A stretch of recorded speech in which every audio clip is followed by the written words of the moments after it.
este proceso, que é un proceso histórico, un proceso realmente un precipitado que eu penso que hai 6 anos non estaban sobre a mesa, non era a perspectiva. Pois a visión que eu teña, puxe na hoxe ainda neste momento nunha página web, en el diario.es, titulei su constitución en nuestra cárcel. Sobre ese país, ese epígrafe, fago unha reflexión sobre o momento actual. Cinguireme ao tema que será a visión que eu poda ter sobre o proceso social que vive a sociedade catalana, como a demanda é unha demanda social e, por lo tanto, unha demanda nacional. Tamén pediría, antes de nada, xa que Cataluña ten diplomacia propia, que consideren, eu creo que un erro non, ou unha deficiencia durante moitos anos de Cataluña, por falta de instrumentos, por falta de ter esta tarefa que ten actualmente, non ter feito un diálogo co Estado español, ou coa España, se se quere, únicamente ten feito un diálogo basado na subalternidade con Madrid. E ten aceptado sempre as visións do Estado que suministraba Madrid.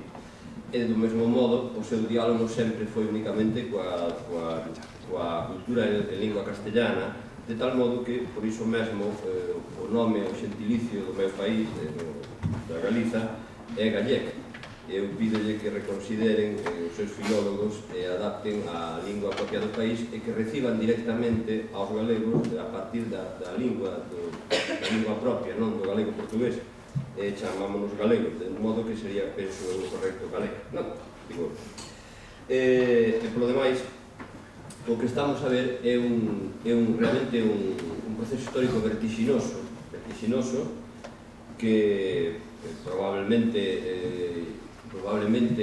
estea na súa fonte nas ilusións, na capacidade de imaginación de Valentía Almiral, pero que tivo a súa primeira formulación en Prat de la Riba e en Cambó, e a súa primeira formulación política, penso eu, que son as figuras e son os momentos nos que Cataluña plantéxase europeizar e modernizar España, estender un modelo dun Estado e un modelo dunha administración ao servizo dunha economía industrial e mercantil. Ese modelo efectivamente foi imposible, absolutamente. De todos modos, era un modelo que nacía, como é natural, sempre desde un lugar na sociedade, e o lugar na sociedade era unha posición de clase moi marcada. Indudablemente o catalanismo, excepto en certos momentos, a esquerra, pero na súa orixe ten un componente de clase importantísimo, de clase da burguesía catalana, importantísimo. Para comprender o momento que se chegou actualmente, eu creo que hai que entender non só a inmigración do primeiro terzo do século XX, os murcianos, os aragoneses, tamén os andaluces, senón tamén a incorporación dunha segunda vaga, dunha segunda onda de inmigración dos anos 50 e 60, toda ela inmigrantes españoles. Eu penso que ese proceso de integración foi o que se foi dixerindo no resto do século, nos últimos 40 anos, probablemente, un proceso complexo. En primeiro lugar, porque Cataluña naquele momento non tiña institucións, non tiña capacidade para facer unha política de integración.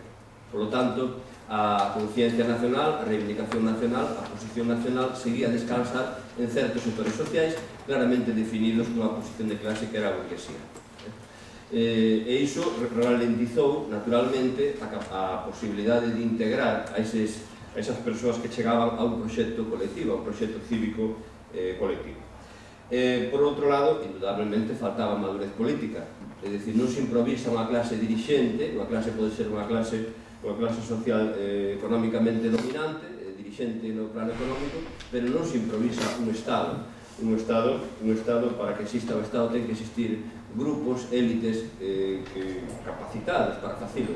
E para facer iso non só hai que ter estudos universitarios, non só hai que ter viaxado, sino que hai que ter unha experiencia. A sociedade ten que vivir unhas determinadas experiencias, cousa que si aconteceu nos últimos anos coa sociedade catalana.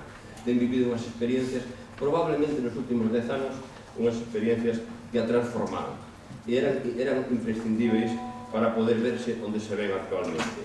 Tamén é certo que no proceso de integración nun proxecto colectivo desta inmigración masiva que recibiu Cataluña, actuaba como unha rémora á ideoloxía nacional dos inmigrantes. Os propios inmigrantes acudían a Cataluña, sabían que os cataláns eran unha xente un pouco rara, distinta, sabíanse distintos, puideron gañar o pan, houve sitio para gañar o pan, respetouselle o pan que eles gañasen legitimamente. Nese sentido, creo que poden facer constar que foron recibidos como hóspedes con unha certa dignidade. Agora ben, a ideoloxía que eles mesmos traían, a ideoloxía de sentírense dentro da España, creo que foi unha rémora para integrarse nun proxecto nacional distinto, claro.